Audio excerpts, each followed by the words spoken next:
மத்திய தரைக்கடல்ல இப்ப மிகப்பெரிய ஒரு புயலே கிளம்பியிருக்கு. ஆனா இந்த புயலை கிளப்புறதே துருக்கி தான். ரொம்ப வருஷமா துருக்கியை ஓரங்கட்டணும்னு இஸ்ரேலும் கிரீஸும் போடுற பிளானுக்கு துருக்கி இப்போ ஒரு செக்மேட் வைக்க ரெடி ஆகிட்டாங்க.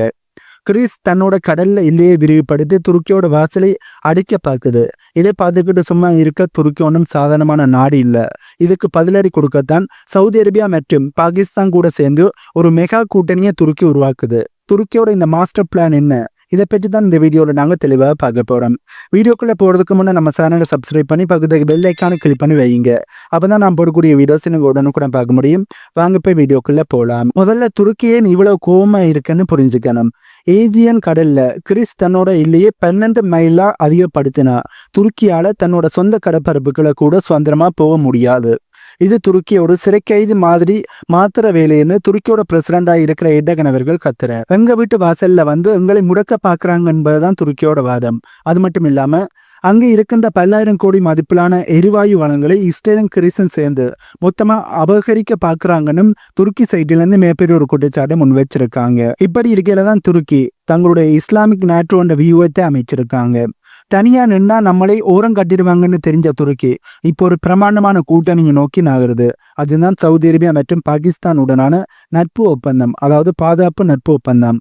துருக்கியோட பிளான் ரொம்பவே சிம்பிள். இதனை 3 விஷயங்களை வச்சு சிம்பிளா சொல்ல முடியும். முதலாவது தொழில்நுட்பம். துருக்கியோட பெராக்டர் போன்ற உலகத்தைய மிரள வச்ச ட்ரோன் டெக்னாலஜி இந்த நாடுகளுக்கு கொடுக்கிறது. இரண்டாவது அணு ஆயுத பாதுகாப்பு. பாகிஸ்தானோட அணு ஆயுத பலம் துருக்கிக்கு ஒரு பெரிய கவசமா இருக்கும்.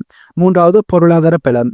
சவுதி அரேபியாவோட பணபலம் இந்த இராணுவ கூட்டத்தை தாங்கி நிற்கும், கூட்டணியர் தாங்கி நிற்கும். அதாவது துருக்கி, சவுதி அரேபியா, பாகிஸ்தான் இந்த 3 நாடுகளோட இராணுவ கூட்டணியை சவுதி அரேபியாவோட பணப்பலமானது தாங்கி நிற்கும் என்பது தெரியும். இந்த 3 காரணிகள் வச்சுதான் இப்ப துருக்கி பிளானை போட்டிருக்கிறார்கள். இஸ்ரேலும் கிரீஸும் அமெரிக்காவை நம்பி இருந்தா துருக்கி தன்னோட சொந்த பவர் பிளோக்கை உருவாக்குது. இது இஸ்ரேலோட ஆதிக்கத்துக்கு பெரிய ஒரு செக்மேட்டா இருக்கும் என்று நிறைய பேர் சொல்றாங்க. துருக்கி இப்ப பாகிஸ்தான் கூட ரொம்ப நெருக்கமா இருக்கிறதால இந்தியாவுக்கு இது ஒரு தர்ம சங்கடமான சூழலை ஏற்படுத்தி இருக்கு. இஸ்ரேலும் கிரீஸும் இந்தியாவை தங்களோட 3+1 கூட்டணிக்கு கூப்பிடுறதுக்கு காரணமே துருக்கியோட இந்த வளர்ச்சியை தடுக்கத்தான். ஆனா துருக்கியை பொறுத்தவரை இந்தியா இந்த விஷயத்துல தலையிடுறது தேவையில்லாத ஒண்ணு. இந்தியா இஸ்ரேல் நட்பு துருக்கியோட மெத்த தரைக்கடல் கனவுகளுக்கு ஒரு முட்டுக்கட்டையா இருக்குன்னு துருக்கியோட அரசியல் நிபுணர்கள் கருத்துக்களை சொல்கிறார்கள். இதனால இந்தியா இந்த கூட்டமைப்புல இணைந்தால் கண்டிப்பாக இந்தியா மிகப்பெரிய நெருக்கடிக்க தள்ளப்படும். துருக்கி இப்ப செய்யறது வெறும் மிரட்டல் இல்லை, இது அவங்களோட பிழைப்புக்கான போராட்டம். மேற்கத்திய நாடுகள் தங்களை சுத்தி வலை விரிப்பதை பார்த்துக்கிட்டு எர்டகன் சும்மா இருக்க போறதும் இல்லை. துருக்கியோட இந்த மாஸ்டர் பிளான்ல 3 முக்கியமான விஷயங்கள் இருக்கு. முதலாவது மாவி வேட்டன்.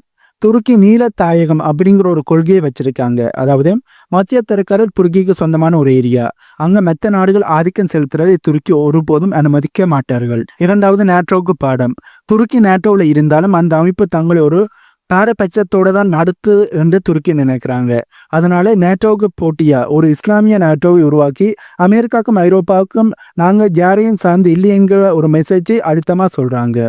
இஸ்ரேல் கிரீஸ் கூட்டணியில இந்தியா சேர்றது துருக்கிக்கு ஒரு பெரிய சிக்கல். ஏனென்றா இந்தியா உள்ள வந்தா அது பாகிஸ்தானுக்கு கொடுக்குற அழுத்தமா மாறும். பாகிஸ்தான் பலவீனப்பட்ட துருக்கியோட தெற்காசிய பிளான் அடிவாங்க. துருக்கியை பொறுத்தவரை மத்திய திரைக்கடல் அவங்களோட கோட்டை. அங்கே இஸ்ரேலோ இந்தியாவோ கால் பதிக்கிறதை அவங்க ஒரு பெரிய சவாலாத்தான் பார்ப்பாங்க.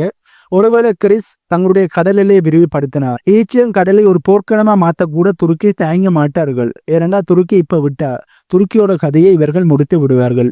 மேற்கத்திய சக்திகளின் சூழ்ச்சியை முறியடிச்சு இஸ்லாமிய நாடுகளோட தலைமையா துருக்கி விஸ்வரூபம் எடுக்குமா, இல்ல இஸ்ரேல் இந்தியா கூட்டணி இவங்களை முடக்கிடுமா?